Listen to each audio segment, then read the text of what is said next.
Apple வச்சு ஒரு பாயாச recipe தான் பார்க்க போகிறோம். வாங்க எப்படி செய்கிறதுன்னு பார்க்கலாம். இதுக்கு ஆப்பிளோடைய மேல் தோல்லாம் சீவி எடுத்துகிட்டு காய் சீவுறதில் வந்து நல்லா துருவி எடுத்துக்கோங்க. இது கூடயே நட்ஸுமே கொஞ்சம் கட் பண்ணி எடுத்துக்கலாம். நான் வந்து கொஞ்சமாக பேரிச்சம்பழம் எடுத்திருக்கேன். நல்லா டேஸ்ட்டு கொடுக்கும். அதனால் இது எல்லாத்தையுமே சின்ன சின்ன பீஸாக கட் பண்ணி எடுத்துகிட்டு கொஞ்சமாக நெய் விட்டு இது எல்லாமே நெய்யில் வறுத்து எடுத்துக்கலாம்.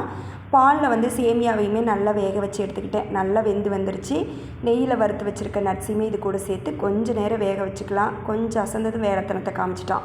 வாசனைக்காக ஏலக்காயும் சர்க்கரையும் சேர்த்து அரைச்சி இது கூட சேர்த்துக்கிட்டேன். சர்க்கரை வந்து கொஞ்சம் கம்மியாகவே சேர்த்துக்கோங்க. சர்க்கரை வேண்டாம் அப்படிங்கிறவங்க நாட்டு சர்க்கரை கூட சேர்த்துக்கலாம். ஏன்னா நம்ம பேரிச்சம்பழம் சேர்த்துருக்கிறதுனால அதுலேயே இனிப்பு இருக்கும்.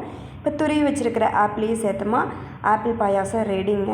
நான் வந்து இதை இன்ஸ்டாகிராமில் தான் பார்த்துட்டு ட்ரை பண்ணேன். டேஸ்ட் எப்படி இருக்குதுன்னு பார்த்தீங்கன்னா இதில் வந்து நெய்யோட ஃப்ளேவரும் பேரிச்சம்பழத்தோட ஃப்ளேவரும் சூப்பராக இருக்குது.